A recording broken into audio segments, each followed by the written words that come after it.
തൊട്ട് തൊട്ട് വയ്യടേ മുത്തമുട്ട് പാടടേ, തൊട്ട് തൊട്ട് വയ്യടേ മുത്തമുട്ട് പാടടേ, മാരിവില്ലിന് പൂപ്പറിക്കുന്ന താമര കിളിയേ. എൻ്റെ ശരിക്കുള്ള പേര് അബ്ദുൽ വാഹിദ് എന്നാണ്. നിങ്ങളൊക്കെ ഇൻഫ്ലുവൻസർ ആണെന്ന് പറയുന്നുണ്ടോ, അത് ഞങ്ങൾ വെറുതെ പറയുന്നതാണ്? നിങ്ങൾക്ക് ഇൻഫ്ലുവൻസസ് ആണോ? ജനങ്ങൾ പലതും പറയും, ഇതുണ്ട് അതുണ്ട്, ഇത്ര വിലക്കുണ്ട്, അല്ലെ അവിടെ ഇത് നടക്കുന്നുണ്ട് എന്നൊക്കെ പറഞ്ഞാൽ ജനങ്ങൾക്കുള്ള ഒരു മെസ്സേജ് അല്ല. നിങ്ങൾ ഇവിടെ ഉള്ളവരെല്ലാം അപ്രഖ്യാപിത ഇൻഫ്ലുവൻസേഴ്സ് ആണല്ലോ. എന്തായിരിക്കാം നിങ്ങൾക്ക് ആളുകളോട് പറയാനുള്ളത്? കിളിവാതിലെന്തിന് ചാരിയിട്ടത് തെയ്തകതോ. എന്തുകൊണ്ട് ജനങ്ങൾ ദുബായിൽ നിന്നും ഫിഷ് നാട്ടിലേക്ക് കൊണ്ടുപോകും? അതിൻ്റെ രുചി നാം ഒന്നും പോയിട്ടില്ല എന്നല്ല. പക്ഷെ അതാണ് ഈ രാജ്യത്തിൻ്റെ ഏറ്റവും വലിയ പ്രത്യേകത. ഇത്രയും ആളുകളും ഇവിടെ പല രാജ്യത്തുള്ള ആളുകളും ഇവിടെ വന്നിട്ടും എല്ലാവരും സന്തോഷത്തിലാണ്. അലിക്കുടമേ ചെല്ലിക്കിളിയേ തിനന്തിനക്കന താ താ. ദുബായ് മലയാളികളുടെ ഇടയിൽ ഇദ്ദേഹം ഒരു താരമാണ്. വാഹിദ് ദുബായ് എന്നാണ് അറിയപ്പെടുന്നത്. വാഹിദ് ദുബായെ മൂവി വേൾഡ് മീഡിയ മിഡിൽ ഈസ്റ്റിൻ്റെ ഇൻഫ്ലുവൻസർ ചാറ്റ് എന്ന പ്രോഗ്രാമിലേക്ക് സ്വാഗതം. Thank you. എൻ്റെ ശരിക്കുള്ള പേര് അബ്ദുൽ വാഹിദ് എന്നാണ്. ഞാൻ ഇവിടെ ദുബായിലെ ഫിഷ് മാർക്കറ്റിലാണ്. അപ്പോൾ വാഹിദ് ദുബായ് എന്നുള്ള അക്കൗണ്ടാണ് ഇൻസ്റ്റാഗ്രാം, ടിക്ടോക്ക്, ഫേസ്ബുക്ക്, യൂട്യൂബ് എല്ലാം. നാട്ടിൽ മലപ്പുറം പരപ്പനങ്ങാടി. മത്സ്യബന്ധന തൊഴിലാളി ആയിരുന്നില്ലല്ലോ? നമ്മളെ ഫാമിലി അതന്നെയാണ്. ആണ്, പരപ്പനങ്ങാടി മത്സ്യബന്ധന തൊഴിലാളിയാണ്. അതെ അതെ അതെ. അപ്പോൾ മത്സ്യബന്ധന തൊഴിൽ ചെറുപ്പം മുതലേ അറിയാം? അല്ല, ഞാൻ അത് ചെയ്തില്ല. പക്ഷെ നമ്മളെ ഫാമിലി അത് ബന്ധമുണ്ട്. ഞാൻ ഫസ്റ്റ് നാട്ടിൽ ഷോപ്പിലായിരുന്നു. പിന്നെ അവിടെ നിന്ന് ഇങ്ങനെ. ഏത് വയസ്സിലാണ് ദുബായിലെത്തുന്നത്? ഞാൻ ഏകദേശം ഇപ്പോൾ ഒരു ദുബായിൽ 2006, 2007 സമയത്ത് വന്നത്. ഏകദേശം 16-17 വർഷമായി. 17 വർഷമായി ദുബായിൽ. അതായത് എനിക്കിപ്പോൾ 39. എൻ്റെ ലൈഫിൻ്റെ പകുതി ഇപ്പോൾ ദുബായിൽ തന്നെ. വരുമ്പം എന്ത് തൊഴിലായിട്ടാണ് വന്നേ? ഞാൻ ഫിഷ് മാർക്കറ്റിൽ തന്നെയാണ്. ഫിഷ് മാർക്കറ്റിലാണ് ഇപ്പോഴും? ഫിഷ് മാർക്കറ്റിലാണ് ഇപ്പോഴും ഫിഷ് മാർക്കറ്റ്. ഇപ്പോൾ 17 വർഷം ആയി എന്ന് പറഞ്ഞില്ലേ? ആ വന്ന നിൽക്കുമ്പോൾ 18-19 വയസ്സിലായിരിക്കും അല്ലേ വന്നത്? ഏകദേശം 20-21. അപ്പോൾ ഉണ്ടായിരുന്ന സ്വപ്നം എന്താണ്? ഇപ്പോൾ എവിടം വരെ എത്തി? സ്വപ്നം എന്ന് പറഞ്ഞാൽ ആ സമയത്ത് വന്ന തന്നെ ഒരുപാട് ജീവിതത്തിൽ ഒരുപാട് കാര്യങ്ങൾ ചെയ്യാനുണ്ടായിരുന്നു. ഒന്ന് പെങ്ങന്മാരെ കല്യാണം, അങ്ങനെ ഒരു, അതായത് നമ്മളെ മൂത്ത പെങ്ങളെ കല്യാണം കഴിഞ്ഞപ്പോൾ കുറച്ച് കട ഉണ്ടായിരുന്നു, അത് വീട്ടണം. അടുത്ത പെങ്ങള്, പിന്നെ വേറൊരു പെങ്ങള്, പിന്നെ അങ്ങനെ ഇതന്നെ. സാമ്പത്തികപരമായിട്ട് നമ്മൾ ഒരു മിഡിൽ ഈസ്റ്റിലാണെങ്കിലും നമ്മളെ നാട്ടിൽ എന്ന് പറഞ്ഞാൽ കല്യാണം ആയിക്കോട്ടെ ഇതായിക്കോട്ടെ, നമ്മളിപ്പോൾ എല്ലാം കുടുംബത്തിന് നോക്കിയപ്പോൾ ലാസ്റ്റ് ഉപ്പാൻ്റെ കാര്യം വന്നപ്പോൾ ആരും ഇല്ലാത്ത അവസ്ഥയിൽ. അങ്ങനെയാണ് ഞാൻ പറഞ്ഞത്. അപ്പോൾ നമുക്ക്, അതായത് ഒരാൾ ജീവിതത്തിൽ വിജയിക്കണമെങ്കിൽ അദ്ദേഹത്തിൻ്റെ ബാക്കിൽ ഒരുപാട് പ്രശ്നങ്ങളും പ്രയാസങ്ങളുണ്ടെങ്കിൽ അദ്ദേഹത്തിന് ജീവിക്കാനും ജീവിതത്തിൽ വിജയിക്കാനും പറ്റുള്ളൂ. കാരണം ഞാനിവിടെ എനിക്കറിയാം, ഞാൻ ഇവിടെ വന്ന് ഫിഷ് മാർക്കറ്റിലല്ല, ഇനി എന്തെങ്കിലും ജോലിയല്ല, ഇവിടെ പൊതുവെ പ്രവാസികളായി വരുന്ന ഒരു ഫസ്റ്റിൽ വേഗം നാട്ടിൽ പോകാനാണ് നോക്കല്. കാരണം നാട്ടിൽ നിന്ന് നമ്മൾ രാവിലെ ആയാലും നമ്മൾ കുളിക്കണ്, ഫ്രഷ് ആണ്, ഇരിക്കണ്, നമ്മളെ മുന്നിൽ ഭക്ഷണത്തിന്. ഇവിടെ അങ്ങനെയല്ലല്ലോ, നമ്മൾ തന്നെ ഭക്ഷണം ഉണ്ടാക്കണം, അല്ലെങ്കിൽ ഇത് ബാത്റൂം കഴുകണം. അപ്പോൾ അങ്ങനത്തെ കണ്ടീഷൻ എല്ലാവരും പെട്ടെന്ന് പോകാനുള്ള മൈൻഡാണ്. അപ്പോൾ പോകാനുള്ള മൈൻഡിലാകുമ്പോൾ നമ്മൾ നാട്ടിൽ പോയിട്ട് എന്ത് ചെയ്യും? നമുക്ക് ഇത്രയും പ്രശ്നങ്ങളും പ്രയാസങ്ങളൊക്കെ ഉണ്ട്. അപ്പോൾ നമ്മളിവിടെ പിടിച്ച് നിൽക്കും. അപ്പോൾ പട്ടിണി കിടന്ന വയറുമായിട്ട് വരുന്നവരെ രക്ഷപ്പെടത്തുള്ളൂ? അതെ, തീർച്ചയായിട്ടും. അല്ല, രക്ഷപ്പെടില്ല. എല്ലാവരും രക്ഷപ്പെടാന്ന് പറഞ്ഞാൽ ഇപ്പം അങ്ങനെ ഞാൻ പറയില്ല. പക്ഷേ ഈ പട്ടിണിയായിട്ട് വരുന്നവർക്ക് അവർ എന്ത് കഷ്ടപ്പാടും സഹിച്ച് ഇവിടെ പിടിച്ച് നിൽക്കും. മറ്റുള്ളവർ ഇതെന്തിനാ ഇപ്പോൾ ഇവിടെ നമ്മൾ ഇത്ര ബുദ്ധിമുട്ടേണ്ട ആവശ്യമില്ല നമ്മൾ നാട്ടിൽ പോകാന്നുള്ളതിൽ. എത്ര നാളായി സോഷ്യൽ മീഡിയയിൽ ആക്റ്റീവായിട്ട്? ഞാൻ ആ കൊറോണ സമയത്ത് നമ്മളൊക്കെ റൂമിലിരുന്നല്ലോ ഒരു 10-15 ദിവസം. ആ സമയത്താണ് ഞാൻ സോഷ്യൽ മീഡിയയിൽ ശരിക്ക് വരുന്നത് തന്നെ. ഞാനിതൊരു പാട്ടിൽ വാട്സപ്പിൽ ഒന്ന് സ്റ്റാറ്റസ് വെക്കണം എന്നുള്ളതിലാണ് ടിക്ടോക്ക് അക്കൗണ്ട് തുടങ്ങിയത്. ഫസ്റ്റ് ടിക്ടോക്കാണ്. പിന്നെ ഇങ്ങനെ വന്ന്. നിങ്ങളൊക്കെ ഇൻഫ്ലുവൻസർ ആണെന്ന് പറയുന്നുണ്ടോ, അത് ഞങ്ങൾ വെറുതെ പറയുന്നതാണ്? നിങ്ങൾക്ക് ഇൻഫ്ലുവൻസേഴ്സ് ആണോ? അതിപ്പോൾ ജനങ്ങൾ പലതും പറയും. പക്ഷേ നമുക്ക് എന്ന് പറഞ്ഞാൽ ഇപ്പോൾ ഇൻഫ്ലുവൻസർ എന്ന് പറഞ്ഞാൽ ആളുകൾക്ക് നല്ല എത്തിച്ചു കൊടുക്കുക, അല്ലെങ്കിൽ അങ്ങനെ. ഇപ്പോൾ നമ്മൾ ഇപ്പോൾ ഒരു ഷോപ്പിലാണെങ്കിൽ അവിടെ പ്രൊമോഷൻ നടക്കുന്നുണ്ട്, ഇതുണ്ട് അതുണ്ട്, ഇത്ര വിലക്കുണ്ട്, അല്ലെങ്കിൽ അവിടെ ഇത് നടക്കുന്നുണ്ട് എന്നൊക്കെ പറഞ്ഞാൽ ജനങ്ങൾക്കുള്ള ഒരു മെസ്സേജ് അല്ലേ? അത് ഇൻഫ്ലുവൻസിങ് അല്ല, അത് പ്രൊമോഷനാണല്ലോ. പ്രൊമോഷന്. അപ്പോൾ എങ്ങനെയും പറയും, നമ്മളിപ്പോൾ ഒരാളെ മുന്നിൽ പോയി പറഞ്ഞു. ഇപ്പോൾ വാഹിദിനെ കണ്ടിട്ട് ഇപ്പോൾ ഞാൻ അല്ലെങ്കിൽ ഒരു വ്യക്തി വാഹിദിൻ്റെ ഇൻസ്റ്റ കണ്ട് എനിക്ക് വാഹിദിനെ പോലെ ആവണം, അല്ലെങ്കിൽ എന്ത് മെസ്സേജ് ആയിരിക്കും ആളുകൾക്ക് കൊടുക്കാനുള്ളത്? ഇപ്പോൾ വാഹിദിൻ്റെ കഷ്ടപ്പാടൊക്കെ പറഞ്ഞു, എന്തായിരിക്കാം ഇൻഫ്ലുവൻസർ എന്ന് സ്വയം പറയുകയാണെങ്കിൽ, അല്ലെങ്കിൽ നിങ്ങളിവിടെ ഉള്ളവരെല്ലാം അപ്രഖ്യാപിത ഇൻഫ്ലുവൻസേഴ്സ് ആണല്ലോ, എന്തായിരിക്കാം നിങ്ങൾക്ക് ആളുകളോട് പറയാനുള്ളത്? എനിക്ക് പറയാനുള്ളത്, നമുക്ക് റീച്ച് നല്ലോണം ഉള്ളവരുണ്ട്, കുറച്ച് റീച്ച് കുറവുള്ളവരുണ്ട്, അല്ലെങ്കിൽ അത്യാവശ്യം മീഡിയം ലെവലിലുള്ളവരുണ്ട്. പക്ഷെ എന്ത് റീച്ചായാലും അത് നല്ലതിന് ഉപയോഗപ്പെടുത്താം. ഇപ്പോൾ എന്നെക്കാട്ടി കൂടുതൽ റീച്ച് ഉള്ളവരുണ്ട്, വീഡിയോസ് ഇട്ടാൽ നല്ല റീച്ച്. പക്ഷെ എന്തുകൊണ്ട് അവരെ ഇനാഗ്രേഷന് പ്രൊമോഷനൊന്നും വിളിക്കണില്ല? അപ്പോൾ എപ്പോഴും നമ്മളെ റീച്ച് എന്ന് പറഞ്ഞാൽ നല്ലതിന് ഉപയോഗിക്കുക. അത് കുറച്ച് കുറഞ്ഞാലും ആളുകൾ ഇഷ്ടപ്പെടുന്ന ഇതിൽ. ഇപ്പോൾ ഒരുപാട്, ഇപ്പോൾ എനിക്ക് ഒരു വീഡിയോ മില്യൺ അടിക്കണമെങ്കിൽ തൊട്ടടുത്തുള്ള ഒരാളൊന്ന് തെറി പറഞ്ഞ് വീഡിയോ ചെയ്താൽ ആ വീഡിയോ മില്യനാണ്. പക്ഷെ അതുകൊണ്ട് കാര്യമില്ല. ഞാൻ അവിടെ ആളുകളുടെ ഞാൻ നെഗറ്റീവാണ്. നമ്മൾ ഇഷ്ടപ്പെടുന്നവരും ഓനെ വേണ്ട. അപ്പോൾ ഏത് വീഡിയോ ചെയ്യണോ ആരായിക്കോട്ടെ, നമ്മൾ ചെയ്യണത് മറ്റുള്ളവരെ തെറി പറയാനോ മറ്റുള്ള അനാവശ്യം പറയാനല്ല. നമ്മളെ കാര്യങ്ങൾ ചെയ്യുമ്പോൾ ജനങ്ങൾക്ക് ഇഷ്ടപ്പെടണം. ഇതിലൂടെ റീച്ചായിട്ട് 4 ആൾ നമ്മളെ പ്രൊമോഷന് വിളിക്കണം. അതന്നെ, അല്ലാതെ വെറുതെ കുറേ റീച്ചുണ്ടായിട്ട് എന്താ കാര്യം? ജീവിതത്തിൽ നിങ്ങളെ സ്വാധീനിച്ച ഏറ്റവും വലിയ നേതാവ് ആരാണ്? അത് പാണക്കാട് തങ്ങൾ, ഷിഹാബ് തങ്ങളാണ്. അതെ തീർച്ചയായിട്ടും. അപ്പോൾ ഷിഹാബ് തങ്ങൾ നിങ്ങളെ സ്വാധീനിച്ചിട്ടുണ്ട്, കേരളത്തിൽ ഒരുപാട് ആളുകളെ സ്വാധീനിച്ചിട്ടുണ്ട്. അപ്പോൾ അദ്ദേഹം ഇൻഫ്ലുവൻസറാണെന്ന് നമുക്ക് പറയാം. എൻ്റെ ചോദ്യം അതായിരുന്നു. അതെ, അപ്പം ഷിഹാബ് തങ്ങളൊരു ഇൻഫ്ലുവൻസറാണ്, സോഷ്യൽ മീഡിയ ഒന്നും വേണ്ട അല്ലേ? അതേപോലെ CH മുഹമ്മദ് കോയ അല്ലേ, നിങ്ങളുടെ കാലഘട്ടത്തിൽ ഉണ്ടായിരുന്ന വ്യക്തിയാണോ അദ്ദേഹം എന്ന് എനിക്കറിയില്ല. അല്ല, അപ്പം കേട്ടിട്ടുണ്ടല്ലോ. ഞാൻ ഒരു ഒറിജിനൽ ലീഗുകാരന് അതിൻ്റെ ഉത്തരവാദിത്തപ്പെട്ട സ്ഥാനത്തിരിക്കുന്നവരാണ്. അപ്പോൾ CHൻ്റെ ചരിത്രങ്ങളൊക്കെ കൂടുതൽ അറിയാം. കാരണം CHയിലൂടെയാണ് ഞാൻ ലീഗിലൊക്കെ ചേർന്നു. കാരണം എൻ്റെ ഒന്നും ലീഗ് ആക്കിയതല്ല, ഓരോ നേതാക്കന്മാരുടെ ചരിത്രവും അവരുടെ ജീവിത പരിചയവും പൊതുപ്രവർത്തന രംഗത്ത് അവർ കാട്ടിയതൊക്കെ കണ്ടിട്ടാണ് ഞാനൊക്കെ ലീഗായത്. അപ്പോൾ CHൻ്റെ ചരിത്രം എന്ന് പറഞ്ഞാൽ ഇവിടെ ഇരുന്ന് പറഞ്ഞാൽ തീരില്ല, അത്രമാത്രം ഉണ്ട്. ലീഗുകാരനാണ് തീർച്ചയായിട്ടും. എവിടെയാ അത് ഉറക്കെ വിളിച്ച് പറയും? അത് ഞാൻ പറയാറുണ്ട്. ഇപ്പം ലീഗ് പ്രവർത്തകനാണെന്ന് പറഞ്ഞു, KMCC പ്രവർത്തകനാണെന്ന് പറഞ്ഞു. നിങ്ങൾക്ക് ഏറ്റവും ഇഷ്ടപ്പെട്ട നേതാവാരാണ് കേരളത്തിൽ ബഹുമാനപ്പെട്ട മുനവറലി തങ്ങൾ. മുനവർ തങ്ങളുടെ പ്രത്യേകത എന്ന് പറഞ്ഞാൽ നമ്മളെ മൂപ്പരെ ഇത് തന്നെ നോക്കിയാൽ മതി, എല്ലാ പാർട്ടിക്കാരും സപ്പോർട്ടാണ്. ഒരു പൊതുപ്രവർത്തകനാകുമ്പോൾ അതാ വേണ്ടത്, എല്ലാവരും സപ്പോർട്ട്. കാരണം പൊതുജനങ്ങൾക്ക് വേണ്ടി പ്രവർത്തിക്കല്ലേ, അതിൽ പാർട്ടി നോക്കി വിഭാഗീയത നോക്കിയൊന്നും ചെയ്യാതെ. പിന്നെ എനിക്ക് പൊതുരംഗത്ത് മുനവർ തങ്ങളും ആണെങ്കിലും 2 നേതാക്കന്മാർ ഇഷ്ടമാണ്. ഒന്ന് ബഹുമാനപ്പെട്ട നമ്മുടെ PK Anwar Sahib, KMCC UAE general secretary. മൂപ്പരെ പ്രത്യേകത എന്ന് പറഞ്ഞാൽ ഒരു പിരിവ് അല്ലെങ്കിൽ മറ്റുള്ള എന്ത് പ്രയാസപ്പെടുന്ന എന്തെങ്കിലും പരിപാടി ഉണ്ടെങ്കിൽ ആദ്യം മൂപ്പരെ വീതം വെച്ചിട്ട് മൂപ്പരും മറ്റുള്ളവരോട് പറയുള്ളൂ. അപ്പോൾ എനിക്ക് അത് അടുത്തറിയണ ഒരാളായതുകൊണ്ട് ഇപ്പം ലീഗിൻ്റെ ഒരുപാട് നേതാക്കന്മാരുണ്ട്.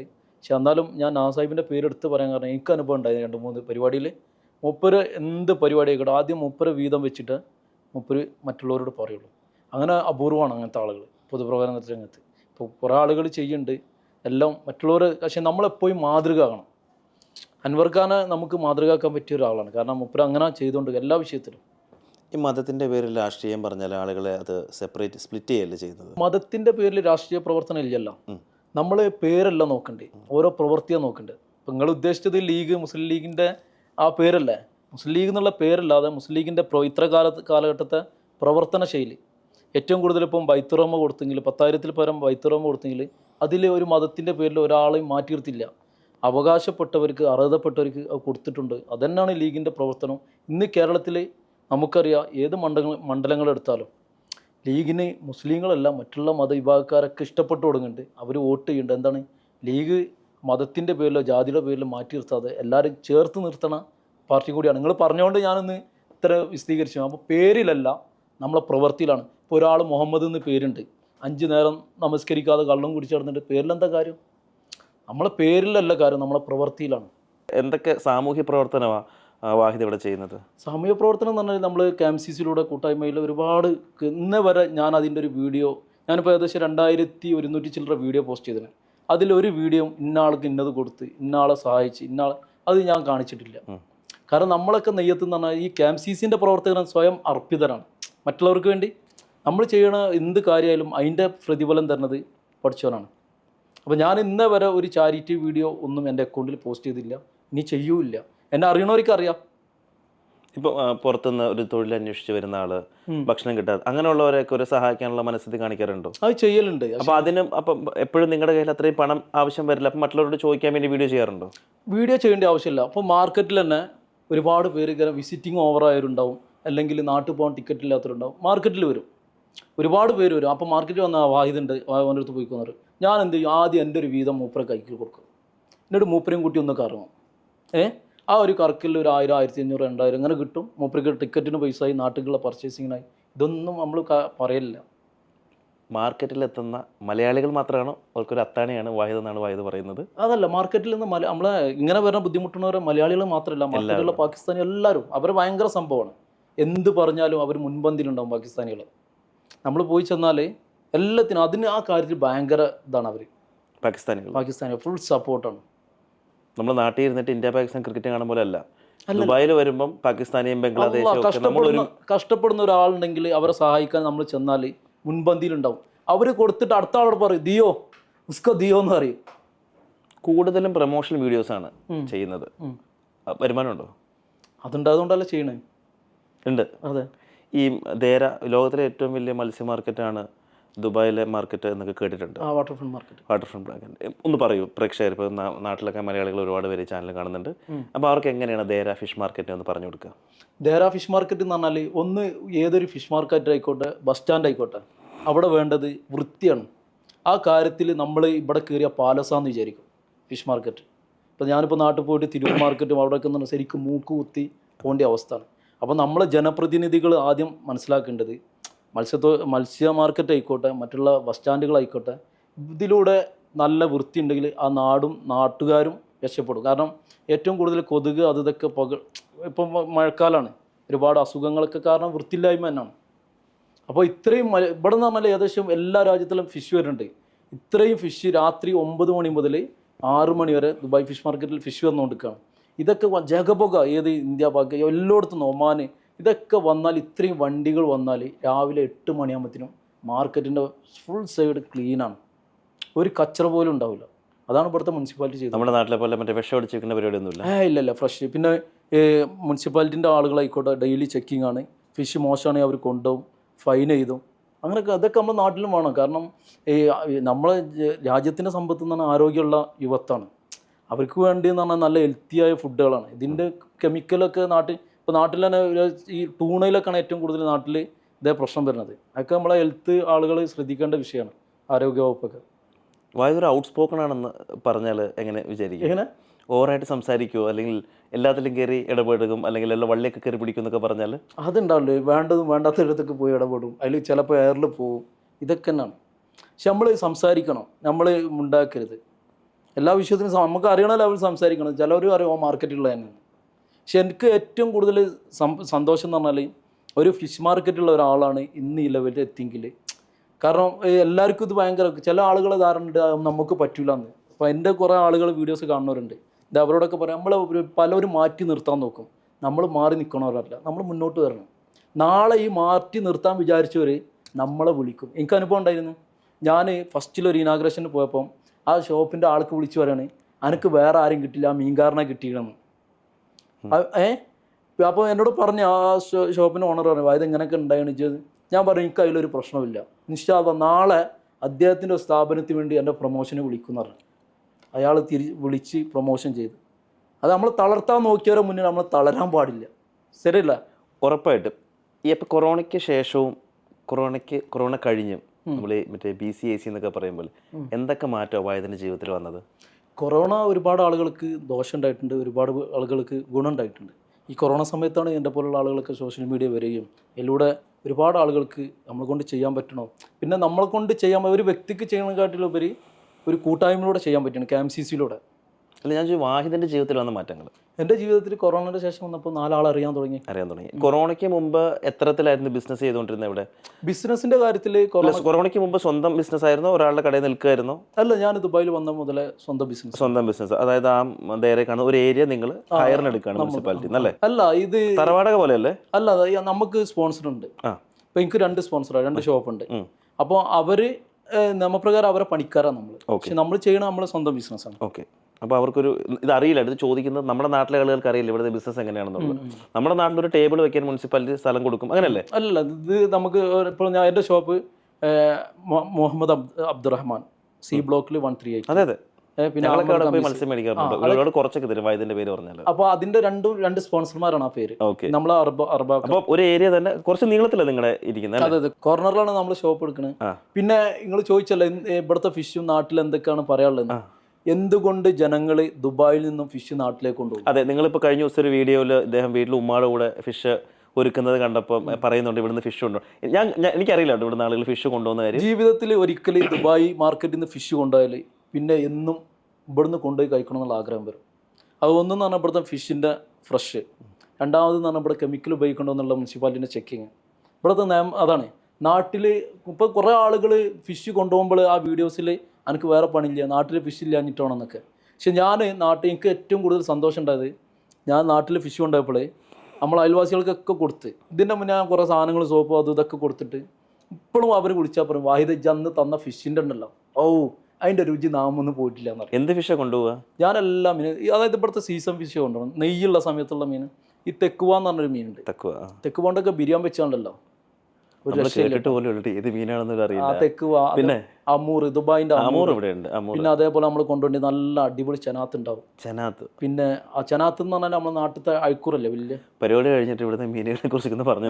ഓക്കെ. പിന്നെ അങ്ങനെ ഒരുപാട് ഐറ്റംസ്. പക്ഷെ എന്നാലും കൊണ്ടുപോകോ ഞാൻ എപ്പോഴും ആളുകൾക്ക്, നമ്മളെ മലയാളീസിന് കൊടുക്കല്, നമ്മളെ ആളുകൾക്ക് വീട്ടിലറിയണ ഉമ്മാര് പെങ്ങന്മാർക്കൊക്കെ അറിയണ, ഉപ്പാർക്കൊക്കെ അറിയണ ഫിഷ് ഉണ്ടല്ലോ, അയക്കൂറ, ആവോലി, ഫ്രോൺസ്, അങ്ങനത്തെ ഫിഷുകളാണ് കൊണ്ടുപോകല്. നെയ്മീനും കൊണ്ടുപോകും.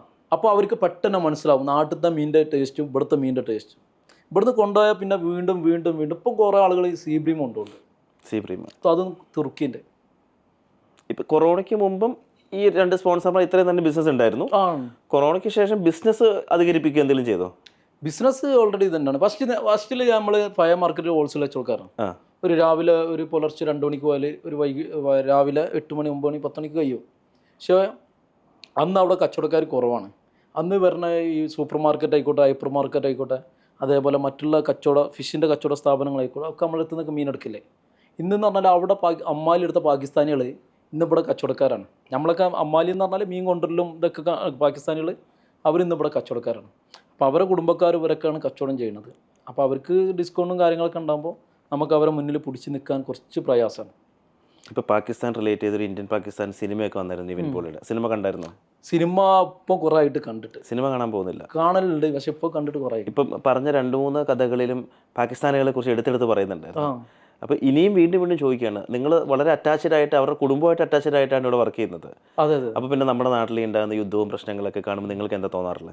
അത് തീർച്ചയായിട്ടും നമ്മളെ രാജ്യത്തിൻ്റെ കൂടെ നമ്മളെല്ലാത്തിലും നിൽക്കുള്ളൂ. നമ്മളെ രാജ്യം ഇപ്പം നമ്മളെ നാട്ടിൽ കർണാടകയിലെ വിഷയം നമ്മൾ മലയാളികൾ ഒറ്റക്കെട്ടായിട്ടുള്ള ഈ ഭയങ്കര സങ്കടം രേഖപ്പെടുത്തണം. അപ്പം ഇവിടെ പക്ഷെ ഒരു പ്രശ്നമില്ല. ഇല്ല, ഇവിടെ എല്ലാവരും ബായ് ഇവിടെ എല്ലാവരും ബായ് ജീവിക്കാൻ വേണ്ടി അവരും ജീവിക്കാൻ, നാട്ടിൽ നിന്ന് വേണ്ടി ജീവിക്കാൻ, അവരെ കുടുംബവും രണ്ടറ്റം കൂട്ടിമുട്ടിക്കാൻ നമ്മളും അതേപോലെ ശ്രീലങ്കക്കാർ, നേപ്പാളികൾ, ഫിലിപ്പീൻസ്. പക്ഷേ അതാണ് ഈ രാജ്യത്തിൻ്റെ ഏറ്റവും വലിയ പ്രത്യേകത. ഇത്രയും ആളുകളും ഇവിടെ, പല രാജ്യത്തുള്ള ആളുകളും ഇവിടെ വന്നിട്ടും എല്ലാവരും സന്തോഷത്തിലാണ്. കൊറോണയ്ക്ക് ശേഷം ഈ സോഷ്യൽ മീഡിയയിൽ ആക്റ്റീവ് ആയല്ലോ. അപ്പോൾ എങ്ങനെയാണ് പയ്യെ ഈ സാമൂഹ്യ മാധ്യമങ്ങളിലൂടെ ആളുകളിലേക്ക് എത്തിച്ചേർന്നത്? എങ്ങനെയാണ്? അത് ടിക്ടോക്കിലെ പാട്ടായിരുന്നോ, കലാപരിപാടി ആയിരുന്നോ? അല്ലല്ല, ടിക്ടോക്ക് ഞാൻ എൻ്റെ ജോലി കാണിച്ചിട്ടാണ് ഇതിൽ സോഷ്യൽ മീഡിയയിൽ കയറി വന്നത്. എൻ്റെ ഫിഷിൻ്റെ, കുറേ ആളുകൾക്ക് ഫിഷിന് എന്താണെന്ന് അറിയില്ല. ഇപ്പോൾ ഉദാഹരണത്തിന് സാൽമൺ എന്ന് പറഞ്ഞാൽ ഒമേഗ 3 ആണ്. അതിന് കുക്ക് ചെയ്യാൻ ഓയിൽ വേണ്ട. ടെക്നിക്കൽ പരിപാടികൾക്ക് അറിയാം. അതന്നെ അത് ഫിഷ്. അതേപോലെ ഈ ഫ്രോൺസിന്റെ ബാക്ക് സൈഡിലുള്ള കച്ചറ എടുക്കല്, പിന്നെ അതേപോലെ മത്തിനെ കുറിച്ച്, ഓരോ മീനിന്റെ ഗുണങ്ങൾ, പിന്നെ ഒരു വേറെ 1000 പല്ല്. കുറെ ആളുകൾക്ക് കഴിക്കാൻ പേടിയുള്ള മീനുകളൊക്കെ ഉണ്ടായിരുന്നു. അതേപോലെ കാളാഞ്ചി എന്ന് പറഞ്ഞ മീൻ ഞാൻ വീഡിയോ പോസ്റ്റ് ചെയ്തതിന്റെ ശേഷം അബുദാബിയിൽ ഭയങ്കര തരംഗമായിരുന്നു. കാളാഞ്ചി ഒരു ബ്ലാക്ക് നാട്ടിലുള്ളല്ലേ? ഉണ്ട്. പക്ഷെ അതുവരെ ആളുകൾക്ക് ആ കളർ കണ്ട ബ്ലാക്ക് കളറാണ്, അത് ഭയങ്കര വേണ്ടെന്ന്.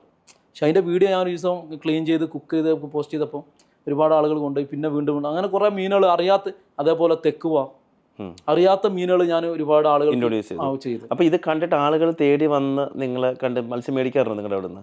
വാങ്ങാറുണ്ട്. പിന്നെ നമ്മളെ ഷോപ്പിൻ്റെ പ്രത്യേകത എന്ന് പറഞ്ഞാൽ ഒരു ഫാമിലി ഒരു പ്രാവശ്യം മീനെടുത്താൽ അടുത്ത പ്രാവശ്യം ഒരു വരുമ്പോൾ അടുത്ത റൂമുള്ള 2 ഫാമിലിനെ കൂട്ടിയിട്ടാണ് വരുന്നത്. അതെ. അപ്പോൾ നമ്മൾ ചെയ്യേണ്ട ബിസിനസ്സിൽ എപ്പോഴും നമ്മൾ ചെയ്യേണ്ടത് പബ്ലിസിറ്റി എന്ന് പറഞ്ഞാൽ നമ്മളല്ല, പബ്ലിസിറ്റിയാണ്. നമ്മൾ എന്താണ് കൊടുക്കേണ്ടത് അത് കൊടുത്താൽ അവർ അടുത്ത പ്രാവശ്യം ഇതിപ്പം ഫിഷ് മാർക്കറ്റ് എന്നല്ല, റെസ്റ്റോറൻ്റ് ആയിക്കോട്ടെ, മറ്റുള്ള സ്ഥാപനങ്ങളായിക്കോട്ടെ, നമ്മൾ ചെയ്യണതിൽ കുറച്ച് ആത്മാർത്ഥത ഉണ്ടെങ്കിൽ നമ്മളെ ബിസിനസ് വളരുള്ളൂ. ഇന്നേ വരെ ഒരു മോശം കംപ്ലൈൻറ്റ് എൻ്റെ മീനിൽ വന്നിട്ടില്ല. ഓരോ പുറത്തൊക്കെ പോകുമ്പോൾ ആളുകളൊന്ന് സെൽഫി ഒക്കെ എടുക്കുമ്പോൾ കിട്ടുന്ന ഒരു അനുഭൂതി എങ്ങനെയാണ്? അത് ഭയങ്കര സന്തോഷമാണ്. സന്തോഷം എന്ന് പറഞ്ഞാൽ അവർക്കും സന്തോഷമാണ്. നിങ്ങൾ സിനിമാ താരങ്ങൾ വരുമ്പോൾ സെൽഫി എടുക്കാൻ പോകാറുണ്ടോ? സിനിമാ താരങ്ങൾ ആദ്യമൊക്കെ എടുത്തിരുന്നു. ഇപ്പം എടുക്കാൻ പോകുമ്പോൾ എന്താ പ്രശ്നം എന്നറിയോ, അവരുടെ നിൽക്കാതെ പോയാൽ അല്ലെങ്കിൽ വേറെ ഇങ്ങനെ തട്ടി മാറ്റി പോയാലൊക്കെ ഇത് വേറെ ആരെങ്കിലുമൊക്കെ വീഡിയോ ഇട്ടിട്ട് എനിക്ക് അനുഭവം ഉണ്ടായിരുന്നു. ലുലുവിലെ സുരേഷ് ഗോപി വന്നിരുന്നത്. സുരേഷ് ഗോപി വന്ന സമയത്ത് ഞാൻ ആ പരിപാടി സ്ഥലത്ത് ഉണ്ടായിരുന്നു. പക്ഷെ ഞാൻ സുരേഷ് ഗോപി ബാക്കിൽ നിന്ന് വരുന്നത് കണ്ടില്ലേ. അപ്പോൾ വേറെ ചെങ്ങ ഇങ്ങനെ ആക്കി പോയിരുന്നു. അപ്പം ഞാൻ കണ്ടിട്ട് പോലില്ല. ആ വീഡിയോ ആരോ പോസ്റ്റ് ചെയ്തിരുന്നു. എന്നിട്ട് കുറേ കമൻറ്റ് ഉണ്ട്, അത് അദ്ദേഹം അറിഞ്ഞിട്ട് പോലും ഇല്ലല്ലോ, അങ്ങനെ തട്ടി മാറ്റി എന്ന് പറഞ്ഞിട്ടുള്ള കമൻറ്റ് വന്നിരുന്നു. ഈ അഭിപ്രായങ്ങൾ ഇങ്ങനെ വിളിച്ച് പറയുമ്പം ഈ ട്രോളന്മാർ ഏറെ കയറ്റുന്ന സംഭവങ്ങൾ ഉണ്ടാവാറല്ലോ. അപ്പോൾ അത് വിഷമം വരുമോ? അതെങ്ങനെ നിങ്ങൾ അതിനെ ഉൾക്കൊള്ളുന്നത്? ട്രോൾ എന്നൊക്കെ പറഞ്ഞാൽ അതും നമ്മളൊരു പോസിറ്റീവാണ്. അത് പോസിറ്റീവ്. ആ കാരണം നെഗറ്റീവ് പബ്ലിസിറ്റി പോസിറ്റീവ്. അങ്ങനല്ല, നെഗറ്റീവ് തന്നെയാണ്. പക്ഷെ അങ്ങനല്ല, നമ്മൾ എന്താ പറയുക, ഓരോരുത്തരുടെ സന്തോഷങ്ങൾ ഇപ്പം നിങ്ങൾക്ക് എന്താണോ സന്തോഷം അത് നിങ്ങൾ കണ്ടെത്തുന്നുണ്ട്. അത് നമ്മളോടിലാണെങ്കിൽ നമുക്കും സന്തോഷം തന്നെയാണ്. അതാണ് ഞാൻ ഉദ്ദേശിച്ചത്. ഇപ്പം സൈനത്ത് ഹജ്ജുമ്മ എന്നും പറഞ്ഞ ഒരു മരിച്ചുപോയ സ്ത്രീയെ കുറിച്ച് പറഞ്ഞു. അപ്പം ചുമ്മാ ഒരു ക്യൂരിയോസിറ്റി ഉണ്ട്, അത് ആരായിരുന്നു? അത് അവർ എന്ന് പറഞ്ഞാൽ ഭർത്താവ് മാത്രമേ ഉണ്ടായിട്ടുള്ളൂ, കുട്ടികളില്ലേന്. അപ്പം അവരെ ഭർത്താവ് മരിച്ചിട്ട് കുറച്ചായി. പിന്നെ അവർ പ്രായമുള്ള ഉമ്മയാണ്. അവർക്ക് 1 ഏക്കർ 35 സെൻറ്റ് സ്ഥലം ഉണ്ടായിരുന്നു. അത് അവർ മലപ്പുറം ജില്ല CS സെൻറ്ററിന് വേണ്ടി ബഹുമാനപ്പെട്ട ഹൈദരി തങ്ങൾക്ക് കൈമാറുകയും അവിടെ CS സെൻറ്ററിൻ്റെ പ്രവർത്തനമൊക്കെ വന്ന് ബിൽഡിങ്ങായി നല്ല ഒരു, കാരണം അവരത്രയും ഇത്രയും നല്ല സമ്പാദ്യം, കുട്ടികളൊന്നുമില്ല, അത് കൊടുക്കാൻ കാരണം അവർ ആ ബ്രദറിന് അസുഖം ഉണ്ടായിരുന്നു, ക്യാൻസർ. അതിൻ്റെ ബുദ്ധിമുട്ട് മനസ്സിലാക്കിയിട്ടാണ് ഇനി ഇതേപോലെ ആർക്കും അങ്ങനെ ഉണ്ടാവരുത് എന്നുള്ളതിലാണ് അങ്ങനെ ഒരു സ്ഥലം പാണക്കാട് കുടുംബത്തിന് കൊടുക്കുകയും CS സെൻ്ററായി മാറി. സാമൂഹ്യ മാധ്യമങ്ങൾ എത്രമാത്രം നിങ്ങൾക്ക് ഫിനാൻസ് സപ്പോർട്ട് ചെയ്യുന്നുണ്ട്? സാമൂഹ്യ മാധ്യമം ഇതന്നെയാണ് സപ്പോർട്ട് എന്ന് പറഞ്ഞപ്പോൾ പ്രൊമോഷൻ നല്ലത്. വീടൊക്കെ വെച്ചോ നാട്ടിൽ? വീട് ഞാൻ കല്യാണം കഴിക്കണം മുന്നേ വെച്ചു. ആ, ഇപ്പൊ കിട്ടുന്ന പൈസക്ക് എന്താണ്? അതാണ് ഞാൻ പറഞ്ഞത്, ഞാൻ ഫസ്റ്റിൽ വരുമ്പോൾ എനിക്ക് ഒരുപാട് ബാധ്യതകൾ ഉണ്ടായിരുന്നു. വീട് വെച്ചിട്ട് എങ്ങോട്ട് വന്നേ? അല്ല, പെങ്ങളെ കല്യാണം അതേ കഴിഞ്ഞിട്ട് വീടായിട്ട് വേണം എനിക്ക് കല്യാണം കഴിക്കണമെങ്കിൽ. അങ്ങനെ വീടായതിൻ്റെ ശേഷം കല്യാണം കഴിച്ച് ഞാൻ 28 കല്യാണം കഴിച്ചത്. ചെറിയ നല്ല കറക്റ്റ് എല്ലാവരും കിട്ടുന്ന പ്രായമാണ്. അങ്ങനെ ഇപ്പോൾ സ്വന്തമായിട്ട് വീട് വെക്കണം. വെച്ച വീട് അപ്പോൾ ആർക്കെങ്കിലും കൊടുത്തു? വെച്ച വീട് എന്ന് പറഞ്ഞാൽ നമ്മളെ തറവാടാണ്. അനിയനുണ്ട്, ഉമ്മുണ്ട്, എല്ലാവരും ഉണ്ട്. സോ ഇന്നിപ്പോൾ ഷൂട്ട് ഉണ്ടായിരുന്നു പറഞ്ഞു, പ്രൊമോഷൻ. ഇതിൻ്റെ ഇടയ്ക്ക് മറ്റേ ആ ജോലി നടത്താൻ സമയം കിട്ടാറുണ്ടോ? ഞാൻ രാത്രി പോകും. രാത്രി ഉണ്ടാവില്ല, ആ സമയത്താണ് ഫിഷ് വരലില്ല, ലേലടുക്കലും ഇതൊക്കെ. പിന്നെ എൻ്റെ കൂടെ ഉള്ളതെല്ലാം നമ്മളെ ബന്ധുക്കളാണ്. അനിയന്മാരൊക്കെ ഉണ്ടോ? അനിയൻ ഉണ്ടായിരുന്നു, ഇപ്പോൾ നാട്ടിലാണ്. ഓനാണ് ഇപ്പോൾ നാട്ടിലത്തെ വീട് പണി ഏൽപ്പിച്ചത്. വീട് പണി തുടങ്ങി? ഇങ്ങനെ തുടങ്ങിയാണ്. അപ്പം അതിൻ്റെ കണക്കും ഇതൊക്കെ ഒന്ന് ഫുൾ ടൈം എപ്പോഴെങ്കിലും എന്തെങ്കിലും വീഡിയോ എടുത്ത് പോസ്റ്റ് ചെയ്തുകൊണ്ടിരിക്കുമോ? വീഡിയോ എന്ന് പറഞ്ഞാൽ നമ്മളെ കാണാൻ ആഗ്രഹിക്കുന്ന ഒരുപാട് ആളുണ്ടല്ലോ. നിങ്ങളെ കാണാൻ ആളുകൾ ആഗ്രഹിക്കുന്നുണ്ട്. നിങ്ങൾ എങ്ങനെ? ചില സമയങ്ങൾ നമ്മൾ വീഡിയോ പോസ്റ്റ് ചെയ്യില്ല, ഇതൊക്കെ എന്ത് പറ്റി, വീഡിയോസ് ഒന്നും കാണില്ല എന്നുള്ള കമൻ്റൊക്കെ വരല്ലേ നമ്മൾ PM-ലൊക്കെ. അപ്പോൾ അങ്ങനെ ഡെയിലി വീഡിയോ ചെയ്യണം. നമ്മൾ ഡെയിലി വീഡിയോ ചെയ്യും. ചെയ്യണം. എഡിറ്റ് ചെയ്ത് തരുന്ന കാര്യം തന്നെയാണ്. എഡിറ്റ് ചെയ്യണൊക്കെ ഞാൻ തന്നെയാണ്. ഇപ്പോൾ ആളെ വെച്ചിട്ടുണ്ടോ? ഇപ്പോൾ ഒരാളൊക്കെ സ്റ്റാഫിനെ വെച്ചിട്ടുണ്ട്. നിങ്ങൾ ഒറ്റയ്ക്കാണ് സ്റ്റാഫിനെ വെച്ചേക്കുന്നത്? വേറെ പല ഇൻഫ്ലുവൻസേഴ്സും ചേർന്നിട്ടാണ്? അല്ലല്ല, എനിക്ക് ഒരു എഡിറ്റിംഗ് ഉണ്ട്, ഒരു ഡ്രൈവർ ഉണ്ട്, അങ്ങനെയൊക്കെ. ഇപ്പോൾ ഡ്രൈവറുണ്ട്. നമ്മൾ വളരുമ്പോൾ അതിനനുസരിച്ച് നമ്മളെ ബാക്ക്ഗ്രൗണ്ട്. അല്ല, ഇത് ചോദിക്കുന്നത് എന്തുകൊണ്ടെന്നറിയോ? ഇനി വളർന്നു വരുന്ന ഇൻഫ്ലുവൻസറും അല്ലെങ്കിൽ സോഷ്യൽ മീഡിയയിൽ സ്റ്റാർസ് ആവുന്നവർക്ക്, അല്ലെങ്കിൽ പുതുതായിട്ടൊരു പുള്ളി ഇപ്പോൾ വർക്ക് ചെയ്യുന്നു, ഇപ്പം ഹോട്ടലിലൊക്കെ ജോലി ചെയ്ത് ഇവിടെ ഇൻഫ്ലുവൻസർ ആളുകളുണ്ട് ഇല്ലേ? ചെറിയ ചെറിയ ജോലിക്ക് വന്ന് തന്നെ ഇതൊക്കെ ഒരു ക്രിയേറ്റീവ് കഴിവാണല്ലോ. പിന്നെ വളർന്നു വരുന്നവർക്കും നിങ്ങൾ ഇൻസ്പിറേഷൻ ആയാൽ തെറ്റില്ലല്ലോ. ഉണ്ടോ? ഇല്ലല്ല, തീർച്ചയായിട്ടും. ഇത് പിന്നെ ഈ ഫീൽഡിലൊക്കെ പിടിച്ചിക്കാന്ന് പറഞ്ഞാൽ ഏറി വന്ന ഒരാൾക്ക് 2 വർഷം ഉണ്ടല്ലോ, അത് കഴിഞ്ഞാൽ അദ്ദേഹം ഔട്ടായി പോകും. ഇപ്പം നിങ്ങൾ കയറി വരുമ്പോൾ ഇവിടെ ഉണ്ടായിരുന്ന ഇപ്പം ഔട്ടായി പോയ ആളാരാ? അങ്ങനെ ആരെങ്കിലും ഉണ്ടോ? അങ്ങനല്ല, അത് നമ്മളിപ്പോൾ അങ്ങനെ ഓപ്പണായിട്ട് പറയാം. അങ്ങനെ ആളുകളുണ്ട്. തീർച്ചയായിട്ടും ഈ ഫീൽഡിൽ പിടിച്ച് നിൽക്കാന്ന് പറഞ്ഞാൽ പ്രയാസമാണ്. അതിനാണ് നമ്മൾ ചിലപ്പം അതെടുത്തെറിയണ് ഇതെടുത്തെറിയണ്. ആദ്യത്തെ ഒരു 10 സെക്കൻഡ് അല്ലെങ്കിൽ 15 സെക്കൻഡ് ആളുകളെ പിടിച്ച് നിർത്താന്നുള്ളതാണ്. അല്ല ആളുകളെ വെറുപ്പിക്കണം എന്നുള്ള ഉദ്ദേശമല്ല. പാത്രങ്ങൾ എടുക്കുക, അങ്ങോട്ട് ഓടുക, ചാടുക, അതൊക്കെ എന്ന് പറഞ്ഞാൽ തന്നെയാണ്. ആദ്യത്തെ ഒരു 15 സെക്കൻഡ് ആളുകളെ പിടിച്ച് നിർത്തുക. ചിലവർക്ക് ഇഷ്ടപ്പെടും, ചിലവർക്ക് ഇഷ്ടപ്പെടാതെ. ഇതല്ലാതെ സ്വന്തമായിട്ട് കണ്ടന്റുകൾ ചെയ്ത് സോഷ്യൽ മീഡിയ പോസ്റ്റ് ചെയ്യാറുണ്ടോ? ഈ കണ്ടന്റ് എന്ന് പറഞ്ഞാൽ എൻ്റെത് അധികം ഓൺ വോയിസും അതും ഇതൊക്കെയാണ്. അതല്ല, ഓൺ വോയിസിൽ തന്നെ ഇപ്പം പുതിയ മത്സ്യങ്ങളെ പരിചയപ്പെടുത്തുന്നത്, ഇപ്പം നേരത്തെ പറഞ്ഞില്ലേ Omega-3 ഉള്ള മത്സ്യം, അതൊക്കെ കണ്ടന്റ് ആണല്ലോ. ഇപ്പോഴും അങ്ങനെയുള്ള കണ്ടന്റ് ഇടാറുണ്ടോ? ചെയ്യലുണ്ട്. ഇപ്പോൾ ഫിഷിൻ്റെ ലേസം കുറവാണ്. കാരണം രാത്രി ഇപ്പോൾ ചൂടായതുകൊണ്ട് അവിടെ വീഡിയോ എടുക്കുക, പുറത്തൊക്കെ തളർന്നു പോകും. അപ്പോൾ അങ്ങനത്തെ ഞാൻ പൊതുവെ ഈ സെൻറ്റി വീഡിയോസൊക്കെ കുറവാണ്. സെൻറ്റി വീഡിയോസ് ചെയ്യാത്ത അല്ല, ആളുകൾ എപ്പോഴും ഹാപ്പി ആയിരിക്കും. ടെൻഷനും വിഷമൊക്കെ നമ്മൾ ഈ ഫോണ് TV ഒക്കെ കാണില്ല. ആ സമയത്ത് നമ്മൾ അവരെ വിഷമിച്ചിട്ട് എന്താ കാര്യം? ഇതൊക്കെ കാണുമ്പോൾ അവർക്ക്, അപ്പോൾ ഞാൻ ചാടൽ ഓടൽ ഇതൊക്കെ കാണുമ്പോൾ അവർക്ക് ചിലപ്പോൾ കിടന്നിടത്തുനിന്ന് എണീച്ചോടാൻ വരണം, പൂതി വരണം. അപ്പോഴല്ലേ നമുക്ക് ഒരു ഇതുള്ളൂ. കാരണം ഒരാളെ വിഷമിപ്പിക്കാൻ പാടില്ല നമ്മൾ. ഇല്ല. ഇവിടുത്തെ അറബ് ആളുകളുടെ കൂടെ ഇരിക്കുന്നതും ഒരു സ്ഥിരമായിട്ട് അറബി നിങ്ങളെ കോഫി കുടിക്കാൻ വരുന്നതൊക്കെ ഇൻസ്റ്റയിൽ പറയുന്നുണ്ട്. ഇവിടുത്തെ അറബികളെ കുറിച്ചൊന്ന് പറയാമോ? ഇവിടുത്തെ അറബികൾ എന്ന് പറഞ്ഞാൽ വേൾഡിൽ നമ്പർ 1 അറബികളാണ്. അറബികൾ എന്നല്ല, അത്രയും മനുഷ്യത്വമാണ്. നമുക്കിപ്പോൾ ഒരു വണ്ടി ഇനി കൂടുതലൊന്നും പറയാം, നമ്മളൊന്ന് ഒരു അറബി എത്ര വലിയ ആളായാലും നമ്മളൊന്ന് റോഡ് ക്രോസ് ചെയ്യുമ്പോൾ നമ്മൾ പോയതിൻ്റെ ശേഷം ഒരു വണ്ടി എടുക്കണുള്ളൂ. അതന്നെ അവരെ ഏറ്റവും വലിയ മനസ്സല്ല. ഇതേ സമയത്ത് നാട്ടിൽ അങ്ങനെയാണെങ്കിലോ ചില്ല് തുറന്നിട്ട് തെറി പറയില്ലേ? എന്ത് ഒലക്കള്ള ജെങ്ങട്ട പോണ. അപ്പം അതെന്താണ് ആ വ്യത്യാസം? എങ്ങനെയാ? അതാണ് അത് എന്താ ആരുടെ പ്രശ്നം? അത് ആരെ പ്രശ്നം എന്ന് വെച്ചാൽ നമ്മുടെ നാട്ടിലെ നിയമത്തിൻ്റെ പ്രശ്നമാണ്.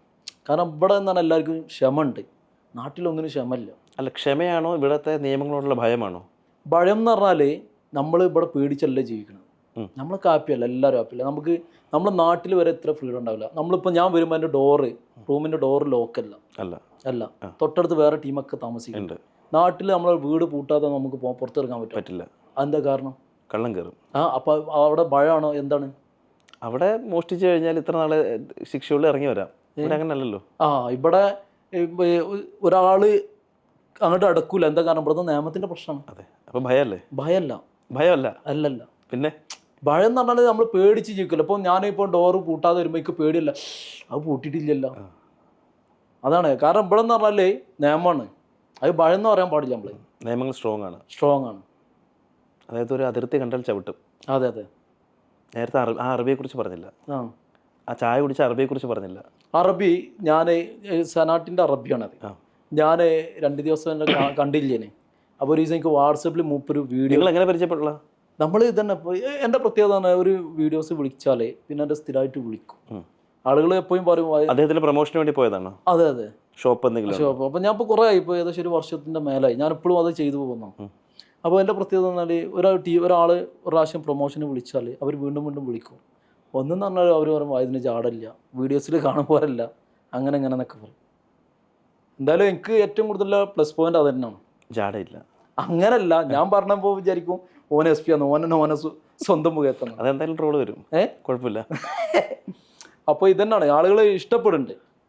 പിന്നെ നിങ്ങൾ പറഞ്ഞല്ല ഈ കുറേ ആളുകൾ ട്രോളുണ്ട്, നെഗറ്റീവ് കമൻറ്റ് ഇടുന്നൊക്കെ. ഇവരൊക്കെ പുറത്തുനിന്ന് കാണുമ്പോൾ നമ്മളെ കുത്തിപ്പിടിച്ച് പോയത് എന്താ പാട് സുഖമല്ലേ, പിന്നെ എന്തിനാ അവരെ എതിർക്കാൻ പോണ്? നമ്മളെതിർക്കാൻ പോകേണ്ട ആവശ്യമില്ലല്ലോ. കാരണം എനിക്ക് അനുഭവം ഉണ്ടായത്, ഞാനിപ്പോൾ ജിദ്ദയിൽ ഒരു ഇനാഗ്രേഷന് പോരുന്നത്, ജിദ്ദ ഷറഫിയയിൽ. അവിടെ പോയപ്പോൾ എനിക്ക് ഏറ്റവും കൂടുതൽ എതിരെ വീഡിയോ ചെയ്ത ഒരാളാണ് ഹംസ എന്ന് പറയും. ഇപ്പോൾ പേര് കുപ്പിക്കണ്ട ഹംസ, ഞാൻ പേര് തന്നെ പറയും. എനിക്ക് എതിരെ വീഡിയോ ചെയ്യുന്ന ഒരാളാണ്. ഞാൻ പോയപ്പോൾ ഫസ്റ്റ് ഓടി വന്ന് ഹംസാണ്. കൊത്തി പിടിച്ചു അതൊക്കെ എന്താ പാട് സുഖമല്ലെന്ന്. അപ്പോൾ നമ്മൾ അതിലൊക്കെ മനസ്സിലാക്കാം നമുക്കെതിരെ ചെയ്യണവർക്കും വീഡിയോ ചെയ്യാൻ അവരുടെ മനസ്സിൽ നമ്മളോട് ഇഷ്ടമുണ്ട്. നമ്മളെന്തിനാ, ഞാൻ ഇന്നേ വരെ ഒരാൾക്കെതിരെ വീഡിയോ ചെയ്തില്ല. ആർക്കെതിരെ വീഡിയോ? ഇല്ല ചെയ്തില്ല. പാട്ട് പാടുമോ? പാട്ട് എന്ന് പറഞ്ഞാൽ ആളുകളെ രസിപ്പിക്കും, അത്രേ ഉള്ളൂ. അല്ലാതെ ഇവിടെ പ്രേക്ഷകരെ എന്നെയൊക്കെ രസിപ്പിക്കാൻ പറ്റുമോ? ഞാൻ ഏറ്റവും കൂടുതൽ എപ്പോഴും പാട്ട് പാടാൻ പറഞ്ഞാൽ ഈ പാട്ടാ പാടല്. ഏതാ?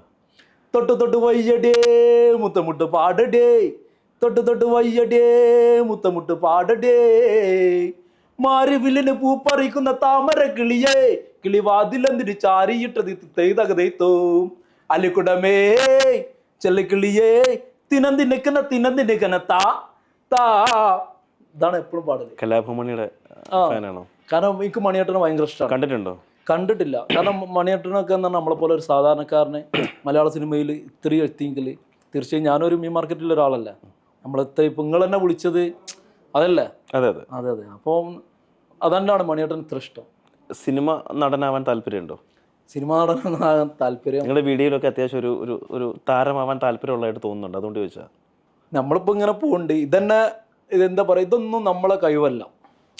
ഞാനിപ്പോഴും വിശ്വസിക്കുന്നത് ഇതൊന്നും 4 ആളെ മുന്നിൽ തിരിച്ചറിയണമെന്നൊക്കെ എന്ന് പറഞ്ഞാൽ ആരൊക്കെ പ്രാർത്ഥന അല്ലെങ്കിൽ നമ്മളെ മനസ്സിൻ്റെ വിശാലത, അത്രേ ഉള്ളൂ.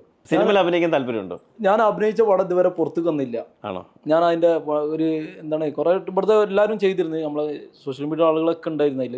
ആ വീഡിയോ ഇതുവരെ ഷൂട്ട് ചെയ്ത പടം ഷൂട്ട് ചെയ്താണ്, അത് ഇതുവരെ പുറത്തേക്ക് വന്നില്ല. സിനിമാക്കാർ ഇവിടെ ഷൂട്ടിങ്ങിനൊക്കെ വന്ന് മീൻ മാർക്കറ്റിലൊക്കെ ഷൂട്ടിന് വന്നാൽ നിങ്ങൾ സപ്പോർട്ട് ചെയ്യാറുണ്ടോ? സപ്പോർട്ട്. ഞാൻ ഇപ്പോൾ ഈ അടുത്ത് ദിലീപേട്ടനെ കണ്ട് മീൻ്റെ അവരെ ദേവപ്പുട്ടിൻ്റെ ഇതിന് ദിലീപേട്ടനെ വിളിച്ചിരുന്നു. ഞാൻ പോയി അങ്ങനെ ഫിഷിനെ കുറിച്ച് കുറേ സംസാരിച്ചു. അതിൻ്റെ വീഡിയോസൊക്കെ ഞാൻ പോസ്റ്റ് ചെയ്തിരുന്നു. ആണോ? അഭിനയിക്കാൻ ഇനി വിളിച്ചാൽ അവസരം? അതേപോലെ ശ്വേതാമോനോന് സുഹൃത്തുക്കളെ വാഹിദാണ് ഈ അടിയടിച്ച് അങ്ങനെ കുറേ ആളുകൾ, ഇതൊക്കെ ഈ സോഷ്യൽ മീഡിയ കൊണ്ട് കിട്ടിയതാണ്. അതേപോലെ ഒരുപാട് നാൾ ഇവിടെ അബുദാബിയിലൊരു പരിപാടി ഉണ്ടായിരുന്നു, അനാർക്കിളി, അങ്ങനെ ഒരു നടിയുണ്ട്. അവർ പറഞ്ഞു അവരെ ഹസ്ബൻഡും ഉണ്ടായിരുന്നു കേട്ടോ. അവരുടെ വീഡിയോസൊക്കെ കാണലുണ്ട്. നിങ്ങൾ വീഡിയോസ് കാണാറുണ്ട്? കാണലുണ്ട്. നാട്ടിലൊക്കെ പോകുമ്പോൾ പിള്ളേരൊക്കെ കൂടുമോ? നാട്ടിൽ ഫുള്ള് ജഗപോകല്ല. എങ്ങനെയാ പറഞ്ഞേ? നമ്മൾ കുട്ടികളെ ചെക്കന്മാർക്ക് കൂടെ നിന്ന് കൊടുക്കണം. സ്റ്റാറാണ്. കാരണം നമ്മളെ പ്രവാസികൾ എന്ന് പറഞ്ഞാൽ ഇപ്പം പൊതുവെ എല്ലാവരും ബിസിയാണ്. പക്ഷേ ഈ ബിസിയുള്ള സമയത്തും നമ്മൾ നാട്ടിലുള്ള ചെക്കന്മാരുടെ അടുത്ത് അല്ലെങ്കിൽ നാട്ടിലുള്ളവരടുത്ത് നമ്മൾ ബന്ധപ്പെടണം എല്ലാ വിഷയത്തിലും. അവരെ കൂടെ നമ്മൾ കട്ടക്കണം. ഇപ്പോൾ ഒരു കാര്യം ഞാൻ അഹങ്കാരത്തോട് പറയണേ, സോഷ്യൽ മീഡിയയിൽ എൻ്റെ അത്ര നാട്ടുകാരെ സപ്പോർട്ടുള്ള ഒരാളുമില്ല. എനിക്ക് നാട്ടുകാരെ ഫുൾ സപ്പോർട്ടാണ് എല്ലാവരും. അതാ വേണ്ടി അതാണ് നമുക്ക് തന്നെ നമുക്ക് സ്വയം വിലയിരുത്താം. ഇപ്പോൾ ഒരു നമസ്കാരം കഴിഞ്ഞാൽ ആ നമസ്കാരം ശരിയാണോ തെറ്റാണോ എന്നുള്ളത് പഠിച്ചോൻ തീരുമാനിക്കണം, മുന്നേ നമുക്ക് തന്നെ തീരുമാനിക്കാം. ആ നിസ്കാരത്തിൽ എത്ര നമ്മൾ ശ്രദ്ധ പുലർത്തി എന്നുള്ളത്. അപ്പോൾ നമുക്ക് തന്നെ നമ്മളെ വീഡിയോസിൻ്റെ മനസ്സിലാവും ആളുകൾ നമ്മൾ ഇഷ്ടപ്പെടുന്നുണ്ടെങ്കിൽ, നാട്ടുകാർ ഇഷ്ടപ്പെടുന്നുണ്ടെങ്കിൽ നമ്മൾ ഈ ലെവലിൽ തന്നെ പോയാൽ മതി. അവർ നമുക്കെതിരാകുമ്പോഴാണ് നമ്മൾ മാറ്റി പിടിക്കേണ്ടത്, മാറി ചിന്തിക്കേണ്ടത്. അപ്പോൾ അവരെന്തുകൊണ്ടായിരിക്കും എതിരാകാൻ സാധ്യതയുള്ളത്? അത് നമ്മളെ വീഡിയോസ് ചിലർ ഇപ്പോൾ എൻ്റെ അടുത്ത് തന്നെ കുറേ ആളുകൾ പറയും, ചില ആളുകളെ കൊണ്ട് നമ്മുടെ സ്വന്തം നാടിൻ്റെ പേര് പോലും പറയാൻ പറ്റണില്ല. അങ്ങനെയുണ്ട്, അങ്ങനെ പറയല്ലേ. പക്ഷെ നിങ്ങൾക്ക് കുഴപ്പമില്ല, നിങ്ങളുടെ പേര് ചേർത്ത് പറയാറുണ്ട്. എൻ്റെ നാട്ടുകാരൊക്കെ എന്നെ ഭയങ്കര ഇഷ്ടമാണ്, ഭയങ്കര. അതാണ് വേണ്ടി നമുക്ക് നാട്ടുകാരെ സപ്പോർട്ട് വേണ്ടി. എപ്പോഴും നാട്ടുകാർ മോശം സംഗതിക്ക് കൂടെ നിൽക്കില്ല, ഉറപ്പല്ല, നല്ലതിനല്ലേ കൂടെ ഉണ്ടാവുള്ളൂ. അത്രേ ഉള്ളൂ. ഇനിയും പുതുതായിട്ട് നാട്ടിൽ നിന്ന് തൊഴിലന്വേഷിച്ച് വരുന്ന ചെറുപ്പക്കാർക്ക് വാഹിദ് ദുബായ് എന്ത് മെസ്സേജാണ് കൊടുക്കുന്നത്? പുതുതായിട്ട് നാട്ടിൽ നിന്ന് വരുന്ന ജോലി അന്വേഷിച്ച് വരുന്ന ആളുകളുണ്ട്. നിങ്ങൾ ദുബായിൽ വരുമ്പോൾ മെയിനായിട്ട് ശ്രദ്ധിക്കേണ്ടത്, നമ്മളെ വീട്ടിൽ നിന്ന് ഉമ്മാർ ചോറ് വിളമ്പി തരുമ്പോൾ ഇവിടെ വിളമ്പി തരാൻ ആളുണ്ടാവില്ല, കറി ഉണ്ടാക്കി തരാൻ പെങ്ങന്മാരുണ്ടാവില്ല, നമ്മൾ ഡ്രസ്സ് കഴുകാൻ മറ്റുള്ളവരുണ്ടാവില്ല. ഇതൊക്കെ നമ്മൾ ചെയ്യണം. നമ്മളൊരു റൂമിൽ എന്ന് പറഞ്ഞാൽ 6-7 പേരൊക്കെ ഉണ്ടാവും, ബാത്റൂം നമ്മൾ കഴുകണം. അപ്പോൾ പല ആളുകളും, കുറേ ആളുകളുണ്ട് ഇല്ലാത്ത പൈസക്ക് വിസിറ്റിംഗ് എടുത്ത് വന്നിട്ട് പിറ്റേന്ന് 2 ദിവസം കഴിഞ്ഞാൽ നാട്ടിലേക്ക് പോകാൻ നിലവിളിക്കണവരുണ്ട്.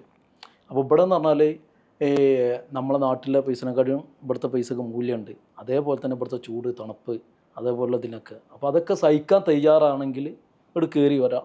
ഈ ദുബായ് എന്ന് പറഞ്ഞാൽ പാവങ്ങളുടെ എന്താണ്, നിങ്ങളെ ബാക്കി പറഞ്ഞോളൂ, സ്വർഗ്ഗമാണ്. അപ്പോൾ ഇവിടെ പിടിച്ച് നിന്നാൽ കഴിച്ചിലാവും. കാരണം ഈ ദുബായ് ഗവൺമെൻറ് എന്ന് പറഞ്ഞാൽ നമുക്ക് എല്ലാത്തിനും സപ്പോർട്ടാണ്, എല്ലാത്തിനും. ഇപ്പോൾ ചുരുക്കി പറയാണ്ട്, ഈ ഞാൻ ഇങ്ങനെ ദുബായ് 4 ആൾ തിരിച്ചറിയാൻ കാരണം ദുബായ് തന്നെയാണ്. നമ്മുടെ നാട്ടിലാണെങ്കിൽ ഈ ഫ്രീഡം ഉണ്ടാവും, നമുക്ക് ഇല്ല. അതപ്പോൾ നിങ്ങൾ പറഞ്ഞില്ല ഭയമാണെന്നുള്ളത്, ഈ ഫ്രീഡം നാട്ടിലുണ്ടാവും ഇല്ല. നമ്മളുടെ ഒരു ജനാധിപത്യ രാജ്യമാണ്. ജനാധിപത്യ രാജ്യമാണെങ്കിലും നമ്മൾ എപ്പോഴും നമ്മളെ രാജ്യത്തിന് എന്താ പറയല്ല, നമ്മളെ ദുബായ് എന്ന് പറഞ്ഞാൽ അത്രയും ഫ്രീഡമാണ്. ഇനി ബിസിനസ് ചെയ്യണവർക്ക്, ബിസിനസ് ചെയ്യണവർക്കൊക്കെ ഫുൾ സപ്പോർട്ടല്ല ഇവിടെ. അതെ അതെ. പിന്നെന്ന് പറഞ്ഞാൽ നമുക്ക് ഏത് സമയത്തും നാട്ടിൽ പോകാം. ഇപ്പം ഞാൻ റഷ്യ പോയിട്ട് ഞാൻ റിട്ടേൺ വരുന്ന ഫ്ലൈറ്റിനല്ല വന്നത്, അന്നത്തെ രാത്രിക്കുള്ള ഫ്ലൈറ്റ് സ്പോട്ടിൽ ദുബായിക്കുണ്ട്. റഷ്യയിൽ പോയിരുന്നു? എത്ര രാജ്യങ്ങളിൽ പോയിട്ടുണ്ട് ദുബായ് അല്ലാതെ? ഞാൻ ഈജിപ്ത്, അസർബൈജാൻ, റഷ്യ, ഇവിടെയൊക്കെ വിസിറ്റിന് കാണാൻ വേണ്ടി പോയതാണ്. പോയത്. ദുബായിലൊരു മത്സ്യക്കച്ചവടം നടത്തുന്ന വ്യക്തിയാണ് അദ്ദേഹം. 5 രാജ്യങ്ങൾ പോയി. ഇത് നമുക്ക് ആർക്കും സാധിക്കാത്ത കാര്യമൊന്നും അല്ല എന്ന് വളരെ സിമ്പിളായിട്ട് അദ്ദേഹം തെളിയിച്ചു കഴിഞ്ഞു. മത്സ്യബന്ധനവും കച്ചവടവും ഒക്കെ റാഹത്താണെന്ന് പറയാറുണ്ട്. എന്തുകൊണ്ടാണ്? അത് മത്സ്യത്തിന് പ്രത്യേക ബർക്കത്താണ്. എൻ്റെ അറബിക്ക് ഒരുപാട് വാടക കിട്ടാണ്ട്, ഒരുപാട് റെൻറ്റ് കിട്ടാണ്ട്, ഇഷ്ടം പോലെ സ്ഥാപനങ്ങളുണ്ട്. എന്നാലും ഞാൻ കൊണ്ടുപോകണ മാസത്തെ ഇതിൻ്റെ വാടക ഉണ്ടല്ലോ, അതിന് കാത്തു നിൽക്കും. എന്നിട്ട് അത് കൊടുത്തു കഴിഞ്ഞാൽ അത് പൊടിച്ചിട്ട് ഒരു മണിച്ചിട്ട് പോക്കറ്റിൽ വെക്കും. എന്നിട്ട് അതിന് വീട്ടിലുള്ള കുട്ടികൾക്കും അതിനുള്ള ചിലവിന് ഇതിന് നടക്കൽ അതിന് ആവശ്യമില്ല അല്ല. എന്നാലും ഈ പൈസക്ക് ഭയങ്കര ബർക്കത്താണ്. ഫിഷിൻ്റെ. അപ്പോൾ ഇനി ഇങ്ങനെ ബർക്കത്തുള്ള പൈസ ഒരുപാട് കിട്ടട്ടെ. നാട്ടിൽ നിന്ന് വരുന്ന ചെറുപ്പക്കാർക്ക് തീർച്ചയായും ഇൻഫ്ലുവൻസർ തന്നെയാണ് വാഹിദ് ദുബായ്. ഇനിയും നമുക്ക് കാണണം. ഞങ്ങളൊരു ദിവസം മാർക്കറ്റിൽ വരും, നമുക്ക് അവിടെ വെച്ച് കാണാം. നന്ദി.